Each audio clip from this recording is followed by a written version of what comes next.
miracles, promises, light, God. That's who you are, that's who you are. Way, miracles, promises, light, God. That's who you are. That's who.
My name is Kenneth Willie. I'm the co-founder and executive director of Maono Africa Center for Transformation. Maono Africa started way back in the year 2000 as a cultural group. And over the years, Maono has actually transformed to a national-based organization. Currently, we are registered with the NGO Coordination Board as an NGO. Maono's mission is actually to enable a global culture that values change making.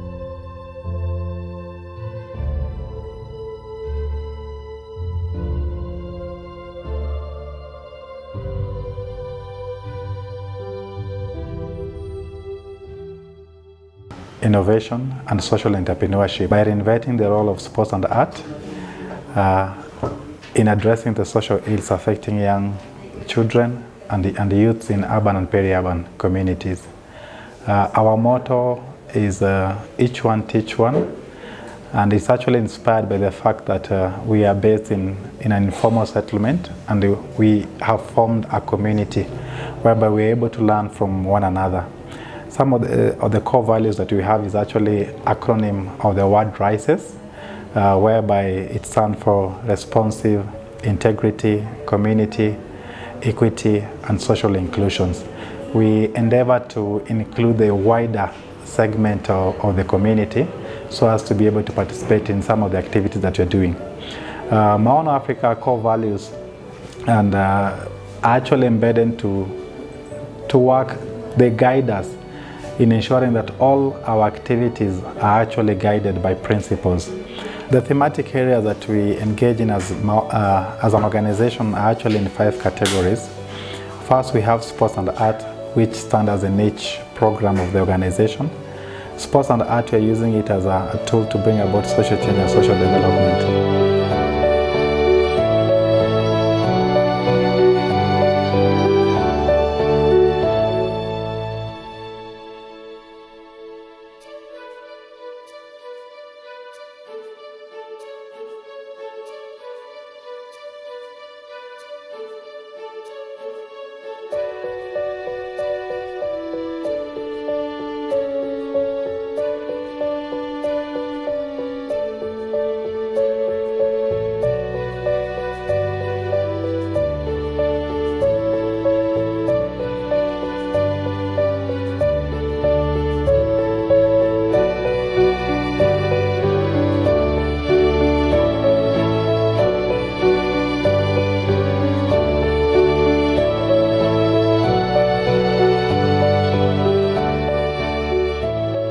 We have another thematic area that focuses on education. Our goal in education is to promote enrollment, retention, progression, transition, both in primary school, in secondary school, and vocational, in tertiary education. My name is Lorena Tieno. I'm in Becker Secondary School at Form 4. I'm so grateful to Maono Africa Center for Transformation.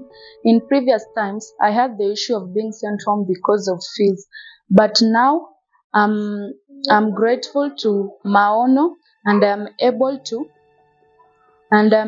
learn smoothly, and I know I will pass with flying colors on my KCSE examination. I'm so thankful, and I know God will bless Maono Africa Center for Transformation. The other thematic area we are having is health. Under health, we have 4 thematic areas. We focus on HIV/AIDS, whereby we focus so much on prevention and mitigation. We have GBV, whereby we focus so much on violence against children. We are having sexual, reproductive and reproductive rights, where we focus so much. Our target is actually youth. And last but not least, under the pillar of health, we are having mental health, whereby we focus so much on the mental well-being of our youth and our children. The other thematic area we are having is skills and skills building and training. My name is Luisa Tieno, a counseling psychologist at Maono Africa Center for Transformation. It is a non-governmental organization which focuses with creative arts and sports. It has over 200 young people and adolescents within Dandora. I am here to aid in running a program which will be having 4 aspects: mental health, sexual reproductive health and rights, gender-based violence, and prevention of HIV infection within Dandora and across the country. Our focus so much is on impacting or equipping young people with knowledge and skills that are rather not in formal education. We are empowering them and equipping them with focusing on topics that are not being taught in learning institutions. And some of the soft skills that we focus on so much are actually skills in branding, skills in communication, skills in value contribution. So we focus so much on these soft skills so that young people may be able to be equipped with the relevant skills that they may be able to bargain, or they may be able to be responsible citizens. So we also focusing so much on the livelihood as a thematic area, whereby we try to see how does we bring the aspect of social entrepreneurship, trying to make a living out of the passion and the commitment that our youth are engaged in. So last but not least, we also have we do advocacy program, whereby we focus so much on campaign awareness creation. We use magnetic theater as a tool, and currently we are in partnership with Freedom Fund, whereby we are trying to sensitize our community on some of the challenges that children are undergoing under child domestic work.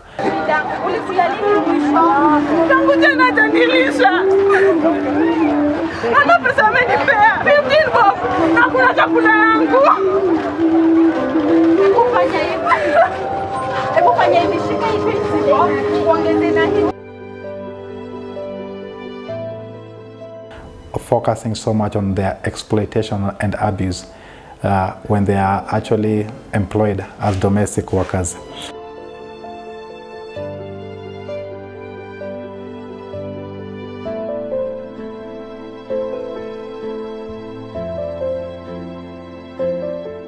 So some of the activities we are having within our space, we have a football academy, whereby our team, our current team, the senior team, is playing is actually playing at the sub-county level.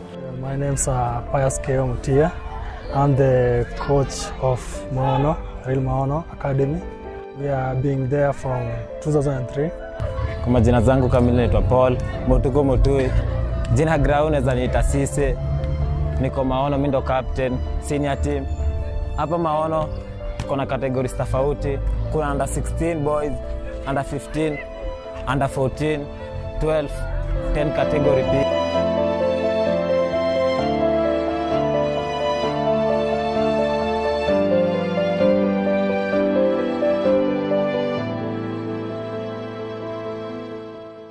We have a junior team whereby we have the under 9, we have under 10, under 11, and under 13, up to under 15.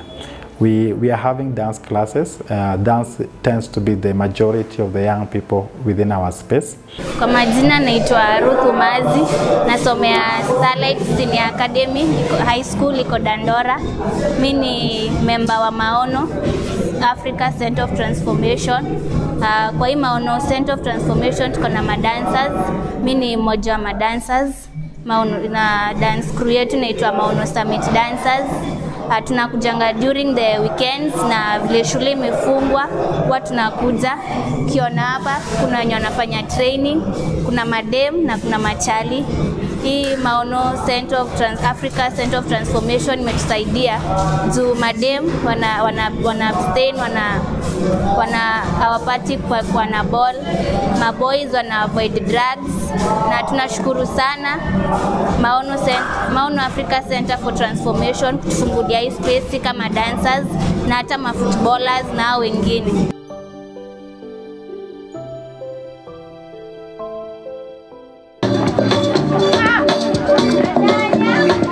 Tena uzikumbuke vile ulizonigea, mapenzi vitapendo gadi, utanitetea, usiruhusu wadangaji, wakaanza kukuzoea, unaweza kufisadi, watapata kunisemea, akili itazunguka, zunguka, zunguka, zunguka, itazunguka, dunia, dunia zako, unatazunguka.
We have photography classes. Currently, we are on the second cohort. We did the first cohort last year, 2023. This year, 2024, we are having the second cohort. So under the photography classes, the young children, the youth are able to be taught skills on video editing. They're able to be taught on photography. They're able to be taught on ways on how they're able to tell their stories. We're a group of 13 students. Our photography tutor, Dennis Otieno, gave us a task to come out with photography projects that talk about 3 themes that affect the society and the community as a whole.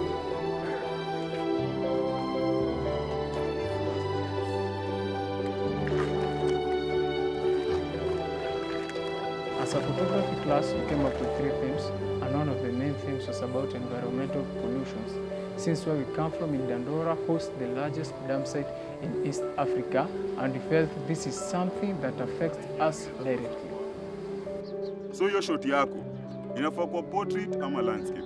It is important to teach the youths about photography and help them get these skills because photography can be used as a source of income, and also photography can be used to tell stories of factors and issues that affect the society, such as environmental pollution and climate change. So we came up with the location race, we visited the area, we set out the props very well. We looked for a model that would be appropriate for the shoot.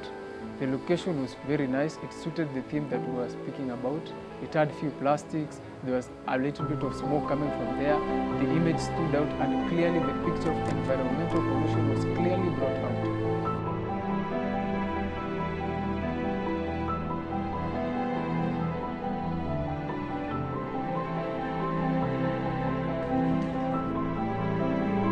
In today's class, we decided to put up a theme, and the theme is old-fashioned, that were the ones that were based in the 80s and the 90s in a series of photographs.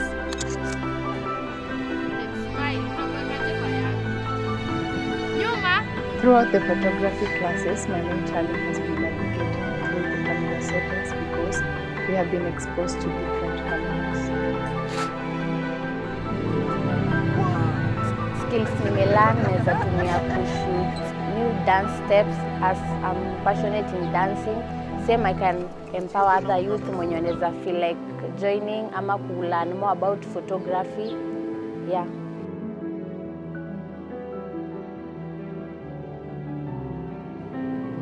From where I come from in Dandora, not so many women are exposed to these kinds of opportunity.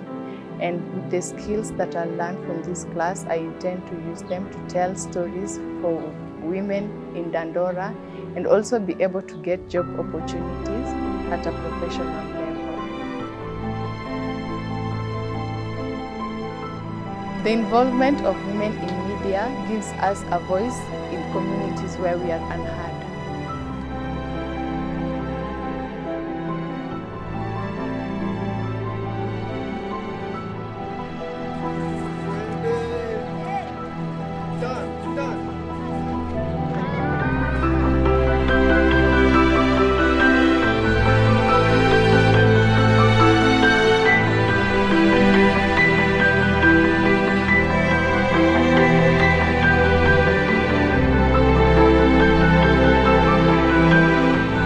It's a way on how we are equipping them to be even a future content creator or to be people who are able to share their story but in a photographic way.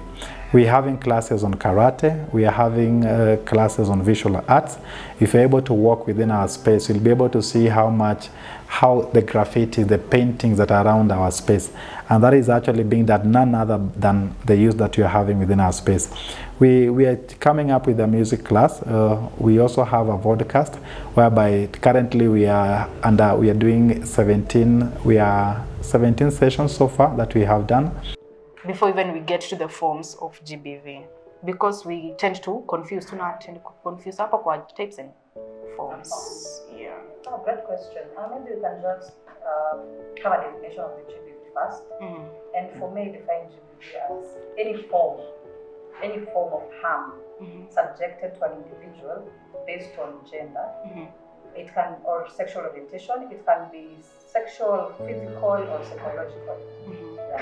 So dhuluma zote za kijinsia zinazoelekezwa kwako kama binadamu kuhusiana na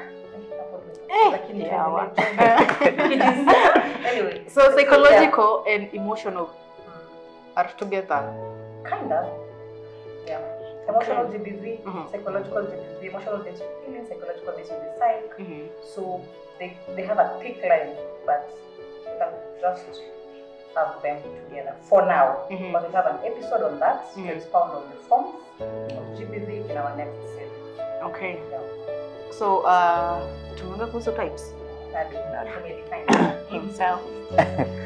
Yeah, so basically gender-based violence is any form of violence that is directed to an individual because of the sex or the gender that this person belongs to. Yes, so tukiweza ongelea about the types of gender-based violence, kuna economical. Yes, so economical, for example, in the past, people used to perceive ladies as a gender that is not entitled to job opportunities in the society. So unapata like kitambo, watu, especially ladies, hawakuwa wanapata government job opportunities, these big positions, which even currently in the current situation, like even if the government has come up with ways of uplifting the rights of the girl child, but bado unapata tu like majority of the top positions are just dominated by men. Yes, so that is one form of one type of gender-based violence. The Harachara groups, local civil society organisations, government, there was a lot of government policy advocacy that went on. And this summer, the Harachara were eventually declared free by the government, because part of the problem had been that they weren't officially liberated. They were still constitutionally enslaved. So that's probably the work that we did on that with government stakeholders and civil society organisations helped to contribute to that liberation declaration. So that's one of our biggest successes to date. Yeah, congratulations for that. I can't take any responsibility for you and the team. Our team in Nepal really did good work. Yeah, now on that, with all that, what are the parameters you put in place to ensure that these people that you have helped and assisted do not fall back prey to the same issue? That's a really good question. So whenever we approach an issue, we try and look at it from all different sides. So part of that will be liberations, awareness raising, and then another side will be building the economic and social resilience of communities to try and boost their economic resources and ability to withstand shocks and to earn good income. So hopefully once those communities have reached a certain stage of the programme and been freed or liberated or whatever. And the podcast actually, it's a means or a medium that we are using to reach out to the rest of the world that are not within Dandora.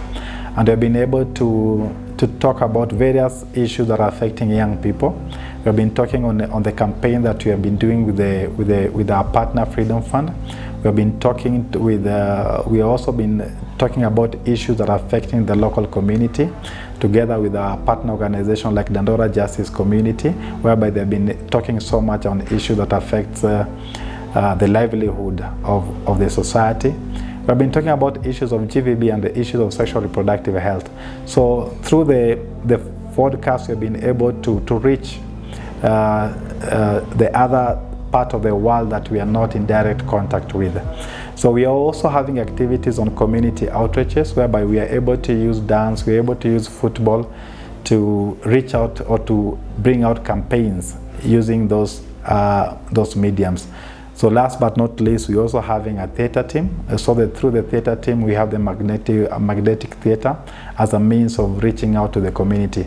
Through the theatre, we are able to teach, or we're able to create awareness to our community, or we're able to create awareness to the society on some of the social ills that are affecting them. So it's a tool that has been quite effective, and we've been able to walk through the location that we are having within the Dandora. Currently, we are planning to move outside the Embakasi North as a constituency and see how we are able to reach the other parts of Nairobi in educating them through the theatre. So those are some of the key thematic areas that we are having as an organization. So currently, we are piloting a program that is holistic in nature.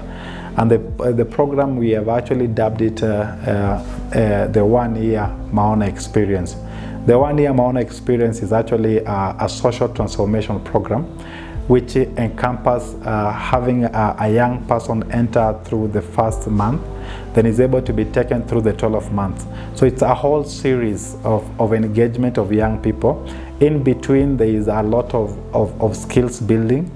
In between, there is a lot of literacy that you're bringing on board. So it's still on the pilot phase, but we are planning to have like 30 young people who will be able to go through the 1 year Maono experience. So in other activities that you're doing, as I say, that Maono has been in existence since 2000. Currently, we are having so many young people who have made it in life, and most of them have actually gone through our experience, or most of them have been able to be part of Maono. So we are creating an alumni of the organization. So each and every young person, whatever station in life that he is in, we are trying to create a platform whereby they'll be able to come and participate in our activities. Just in a way of coming to share back their experiences, coming back to talk to young people and just tell them who they are and the experience that they have gone through as part of being the broader family of Maono. So far we have had key milestones as an organization. Maono, we organized the Dandora Talent Festival. It was in partnership with the Shofco organization. And it was a campaign actually that was geared towards showcasing the talents, the skills and the abilities within Dandora as a community, or Dandora as a community. We were able to also to celebrate International Women's Day in the year in 2022 March, whereby we were able to target or to identify some of the key women in our community who have been so passionate about community work. So we targeted around 30 women within our community. We celebrated them, we recognized them, and we accorded them a certificate of a recommendation, a certificate of acknowledgement of the work that they are doing within Embakasi North as a constituency. In 2021, we also partnered with the Bethany organization, whereby we mobilized children with cerebral palsy, almost 100 in number. We were able to offer them specialized wheelchairs. We were able to offer their caregivers with the trainings in terms of management training on how they're able to manage these children. We also connected them with specialized doctors, whereby they were able to get free screening, and they were also able to get full knowledge on how to manage their children. So another milestone that we got was in 2013. We won the Juatoto festival. It was done in Rwanda, whereby our football team actually became the first runners-up in that tournament. So two of our Maono acrobats, we can proudly say have participated in. They participated in China largest circus event, and they were actually third in position. So there are many other milestones that we have done that way back in the formative years that we were in, and I can say is like as currently now as an organization we have been able to grow. We are now owning up a space, a recreation facility, which was actually one of the biggest desires that we had as an organization. So our recreation facility is actually a safe space. It doubles up as a safe space for young people, whereby they're able to come and share their experiences. They're able to come and leisure. They're able to come and use the internet facility. They're able to come and learn from one another, and they're able to come and recreate. Yeah, we are trying to turn this space to be a modern hub, whereby when a young person comes to this facility, he's able to get information, he's able to get connection, he's able to get a network of whatever information that he's looking for. So the recreation facility has actually acted as a safe space for young people, because nowadays there are not so many young safe spaces for youth. There are not so many recreation facilities for children. So most the ones that are actually there are not properly managed. They are not youth friendly, they are not children friendly. So the space that we have built and we are continuing to build is a space whereby a young person or a child will actually identify with, will actually find a place whereby he's able to connect with. So the safe space has been there, and we are continuing to build it up. So Maono is actually a home for young people, and it's a space that for many years I desired that young people may be able to have such a space. And we are opening that up for any young person within the republic of this nation. And you feel like you are talented in one way or the other. You feel like you have an idea and you want that idea to be nurtured. You feel like you have a suggestion, or you feel like you want to explore some of a talent or a skill.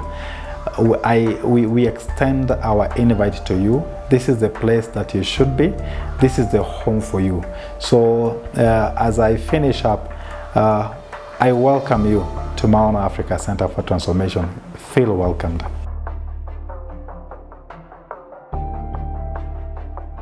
Masumbuko, unaenda wapi? Mimi nakusumbuaga wewe. Unaenda wapi? Mimi nakusumbua. Mimi naenda kutafuta kazi. Unaenda kutafuta kazi, hujaniachia pesa? Kila siku unataka nikuachie pesa. Yaani nilikuoa uitishange tu pesa. Nilikuja kwako kukonda, ndio? Jana nilikupatia shilingi 50, nikakwambia jipange nayo. Uliweza kujipanga nayo? 50 na economy na niambia nijipange nayo. 50. Kwani ulikuwa unataka pesa ngapi? Masumbuko, sikia, nataka 1000 kila siku kwa nyumba. Wacha nikuambie, nimekupatia pesa, nikakupatia pesa. Sasa tuko na miaka ngapi hapa? Miaka 10. Kwa hivyo nakupatia shilingi 10. Masumbuko, nimeona niambia utanipea 1000. Ati umesema shilingi 10. Unajisikia vizuri? Hebu tingisha kichwa yako. Unajua kwa nini nakupatia shilingi 10? Sijui. Yaani wewe kazi yako ni kukaa, kukula hapa. Nimejaribu kukuambia tutafute mtoto. Hujanipatia hata mtoto. Ati umesema nini? Mtoto. Miaka 10. Wewe mwenyewe unajitoa ile shida uko nayo, si ndio? Ulikuwa unataka msaada uko toka mimi. Daktari alisema wewe ndio uko na shida. Mimi sina shida. Wewe na daktari wako mko na shida ya akili. Hiyo daktari anafaa kujua kwamba hata nguvu yenyewe ya kusukuma wheelbarrow ndio hauna. Hivyo ndio unasema? Kazi yako pia. Unajua vile Tibo ananiambia, wamama huku wananieleza, kazi yako ni kuleta watoto hapa. Unawafanyisha kazi kama ya punda. Na si wanafaa kufanya kazi ya nyumba? Mimi sitaki mtu mkubwa hapa, nataka mtoto mwenye atanifanyia kazi. Anafua nguo inatoshana tu. Kama nguo anafua na kula. Kidogo unamwambia osha vyombo. Nikikuongelesha unapiga magoti karibu na mimi. Unaenda wapi? Hapa. Nimesema usonge hapo ni wapi? Nimekuja mara ya mwisho. Umosha vyombo. Naosha kwa sink. Aki naosha. Nani alikuwa anafakosha kwa choo? Tunanyenda kwa sink. Unaona hiyo TV kubwa inaona. Nipate kama umejiosha, unasikia? Ile choo nipate umepanguza, unasikia? Songa haraka. Unaenda wapi? Songa hapa nikikuongelesha. Unaenda? Unaona ile ukuta yote. Sikuosha, ni kuilamba dingari. Unasikiza? Nimesema nini? Kuosha. Kulamba. Dora, acha nikuje. Dora, unanitoa mimi? Wacha nirudi. Na shule. Mimi ni mama yako. Ulikuja kwenda shuleni? Tunalala. Tunakula. Nishakinyambia mambo ya shule hapa, tuna adabu, jiangalie.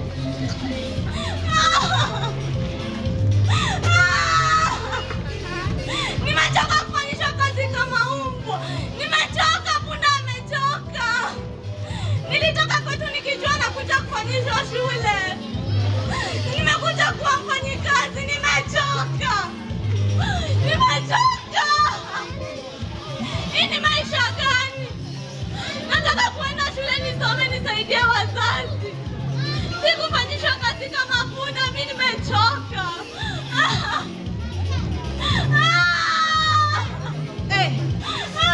What? Dada. Sasa sikufanyia anything. Acha tuongee sawa. Mimi sina shida. Sasa ukoaje? Mbona unalia? Siki. Hai, pole ati wewe. Mbona nini baya kwani kulangi nini? Nini baya kwa hii nyumba kwani? Hebu tusikimbie. Nataka tu kuongea na wewe please. Ukipatikana hapo kuja. Pole, usilie sasa, usilie. Hebu nielezeni nini inaendelea kwa hii nyumba? Ni nini mbaya? Nilitolewa kwetu nikiambiwa kuna scholarship Nairobi nikuja nisomeshwe. Nani huyo alikuta huyu mama? Ni nani alikuta kukuleta huku kwani ufanye kazi, ufanye nini? Hizo vitu zote. Mama mwingine hapo labda kaleta huku nifanye kazi. Na by the way, wewe ukula. Unakula. Hata kuna wenye wanakuja leo jioni. Wako 15. Hata nishapata kazi zao. Nataka tu clients watatu. Nitafutie watatu. Watatu wako sawa. Hata kuna wengine pia wanakuja next week. Wenye wanakuja next week ni wa 6 hivi. Wacha nikukol tu sahi. Sasa Emily, unaniambia nini Emily? Emily ni nani kwako? Wewe ni nani ulinileta kwangu? Usijaribu kukuja hapa kwangu, alafu unaniongea. Kama uongee vizuri, ongea vizuri na usinishautie please. I am a very busy person. Unajua biashara yangu penye na run biashara yangu. Wewe kwanza wewe Emily, acha nikwambie wewe Emily, utanilipa pesa yangu. Nilipata pesa yangu lini mwisho? January, ukanipatia 8,000. February na March unafanya nipatia. Na unafanyishwa na mshoka tu mchako kazi. Na sio unanipatia kazi. Unaniambia ndo jasikia kitu nimekuja kukwambia wewe kwanza. Unanikujia juu ndo maana nimekupata hapo. Unaniuza brado kwa nayo. Anakuzidi yako. Nimekuuliza swali moja, ni nini ulinileta kwangu? Lakini nilikuletea mfanyikazi ndio uliniambia. Nilikuitisha mfanyikazi, sikukuitisha mtu akuja relax kwangu. Kwangu si bunge. Wacha nikwambie Emily, kama hiyo ndio shida, Kenya tunaweza kusaidia ni replacement. Kuna watu wanakuja leo usiku. Kenya tunaweza kufanya ni ku-exchange. Nikuja nichukue mwenye ako kwako, nikulete mwingine hiyo tu. Na unipatie pesa yangu na tusizoeane. Na usikize hivi, pesa gani nakupatia? Ile pesa nilikupatia siku ni hiyo basi ndio utanileta nayo mchana. Nikikuletea mchana tu agree. Nakuletea mchana na unipatia pesa yangu. Na kwanza kitu ya mwisho na kuambia hivyo mwanamke. Mambo ya kushinda kunisengenya na wanawake wengine kisina mtoto. Utanijua mimi. Wewe. Ndakutandika mimi, usicheze na mimi wewe. Hapana. Nimetoka kukuta. Mimi unafanya wewe. Wacha nikuheshimu kwa kwako. Na kuheshimu kwa kwako.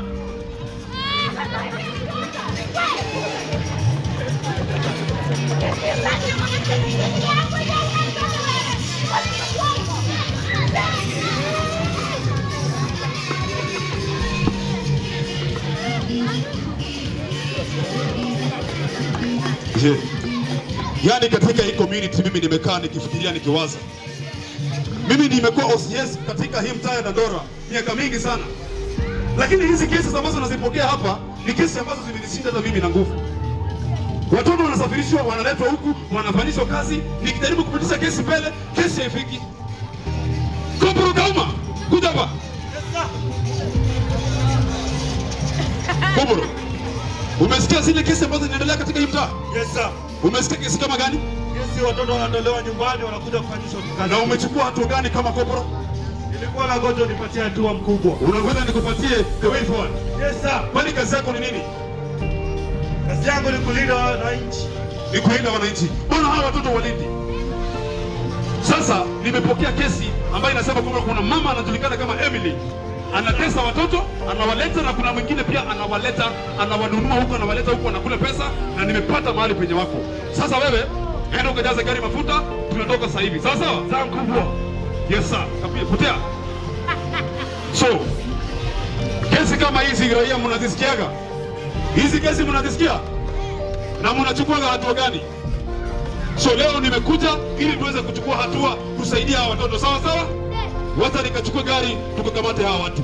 Hiyo tu ndio kitu ambacho inatusaidia sisi. Yes. Dora. Nimekuita mara ngapi? Nimekuita mara ngapi? Umefanya kazi nimesema? Pita baraka. Umefanya kazi nimesema?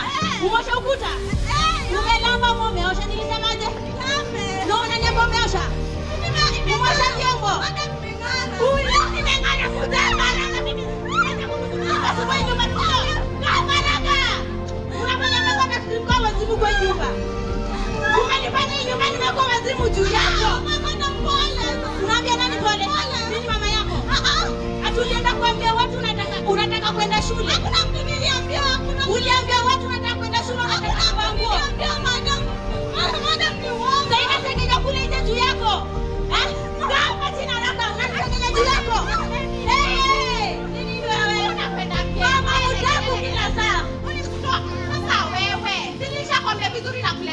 replacement. Ndio huyu. Kwanza huyu anaitwa Mary. Huyu Mary kama ni kuosha vyombo, clean. Yaani chap. Akishika vyombo anamaliza. Akishika nguo anamaliza. Akienda atamka bwana hebu anaitwa Mary. Ako 14 years. Hata kidogo. Si kama ule. Si kama ile. Hebu sasa haraka songa hapa. Lakini ni lazima uongeze pesa. Lazima uongeze pesa. 1,000 kwa ile yenye tuliagri. Lazima. Huyu atakusumbua. Hata huyu mwingine tamtafutia pale kwingine kwa kumpeleka, lakini huyu utaniongezea sawa. Umeniona? Na kazi. Sichekangi, wacha kusmile hapa. Cheka mimi atakusumbua. Nimeshakwambia atakusumbua. Anafanya kazi vizuri. Ndio kufika. Miss Bwana, Kobro. Bwana Usies. Yes, Bwana Usies. Wewe huyu mama unamwona huyu. Kwanza huyu mama huyu ametesa huyu mtoto. Huyu mama ametesa. Shika. Wewe madam, unaongea na mimi. Wewe nyamaza. Kwanza unaona hao wawili. Huyu ndio kunyanyasa mtoto. Unaenda wapi? Songa pale katikati na angalia mbele. Ona huyu. Ona huyu anakimbia. Anaenda wapi? Huyu ni nani? Bwana Usies, sasa nikueleze vizuri. Yes. Ninakuja kuripoti huyu mama. Na huyu ndiye analeta watoto. Huyu ndio recruiter? Yes. Na huyu ndio mama ambaye? Huyu ndiye ananyanyasa. Weka chini. Watoto waende shule. Huyu ukimwona hapa huyu. Kwanza huyu mama ni mbaya sana, amenyanyasa huyu mtoto ataenda shule, anafanyisha kazi nyingi sana. Umesema huyu madam ndiye huyu ndiye anaenda atia microphone. Unafikiri unafanya kazi nzuri? Tatini nonsense, leta kitu. Hawa ndio wanaleta shida hapa. Sisi tunataka hii mambo ya kusafirisha watoto wafanyishwe kazi ishe na wanakuja kufanyisha kazi hapa. Wewe mtoto wewe ni nani? Wewe ndio unafanyishwa kazi kwa hii nyumba? Na wewe? Bro, make sure hawa watoto wamewekwa kwa safe house yetu sawa sawa, na hawa wote wanaingia ndani. Wapi mzee wa hii nyumba? Mzee ni nani? Baby ameenda. Ameenda wapi? Ameenda kutafuta baby. Huyo mzee ako wapi? Ni wewe? Baby. Huyu ndio mzee. Patia hii kitu. Weka chini. Wewe mzee, hii mambo yote inafanyika kama uko hapo na una support. Mimi hapa nimetoka kwa chief. Umetoka kwa chief kufanya nini? Nini naendelea? Bibi yako anafanyisha watoto wadogo kazi ambao wanastahili kwa shuleni, si ndio? Na huyu ni nani? Huyu ni kopi, ataweka wewe ndani. Anataki. Wewe sasa kuuliza maswali mengi bwana. Bwana huyu ni bwanake, huyu ndio mzee sasa. Kama wawili wafunga na wafunga kabisa. Wega kabisa. Nipatie microphone. Wega hapo Mariam kabisa. Wega hapo Mariam ndani na kuja kumata hao.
Hapa ndio bezi yangu ya kuuza omena, inaitwa kwa Mama Shila.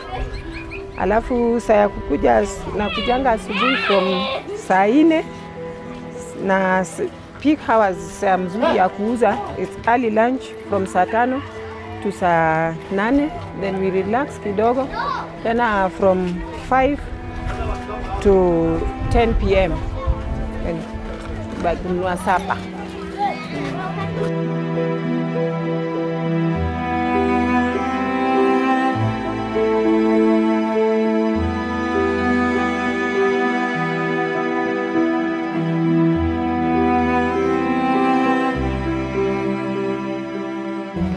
Naitwa Caroline Akelo Ogweno.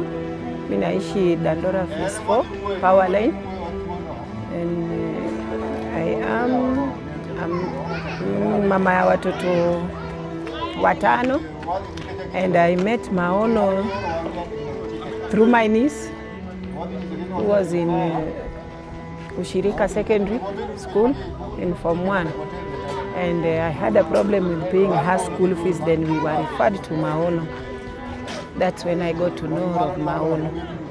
I went to Maono, they helped us, got fees, paid for her school fees. My name is Mary Atieno from Ushirika Secondary School. I'm in Form 2. I would like to thank Maono Africa Center for Transformation for giving me support. Previous, I dropped out of school, and Maono Africa came upon, brought me back to school, and right now they are paying for me school fees. I'm learning well, the environment is conducive, I'm happy, my grades are increasing, and I'm happy. May God thank Maono Africa Center for Transformation. And in the process, they learned my living standard was a little bit, didn't have a stable income, and they chipped in and brought in a stock of omena for me to sell, because that is what the business I was doing before. And due to circumstances, my business flopped. Then they brought in the first stock. The first stock was around, around 6 or 7. We used to measure it into troughs. It was 6, 7 troughs. Yeah, which was going at around 30 or 40 gorogoros. Yeah, I sold it off. I got a capital and sent for the next stock. By that time the next stock was coming in, I sent for 2 troughs since omena was a little bit, production was low. I got 2 troughs of omena, and I'm still moving on and waiting for the rest to come. The journey has been quite good despite the challenges, because the first omena was not that good, but it was, there is an improvement. Because at least from that day when I got to the first bunch up to today, I used to have that small, just lending money for tiny things like buying burger, get even a soap was a little bit difficult. But ever since I got that first bunch, I think I've cleared all the debts I had. Now I can get it easily or promptly without any debt. So I can see there is improvement from the day they gave me the first bunch up to now. There is improvement. At least now I can I can give my family a meal with ease without going to the point of lending. It is a new lease of life, and I feel I've been born again, I've come back to life. At least I'm not as depressed as it was before, because now at least I have something. I have hope. I know at the end of the day there is something that my kids will feed on. Even my niece, who used to go for cleaning clothes, or even my daughter, they should at times go for cleaning clothes for people for us to get a meal. Now we can get a meal without them going for that job, and it is quite good, and I'm happy. Yeah. Even them, they are also happy, because before, you know, when there is no food in the house, everybody is upset and everybody is stressed.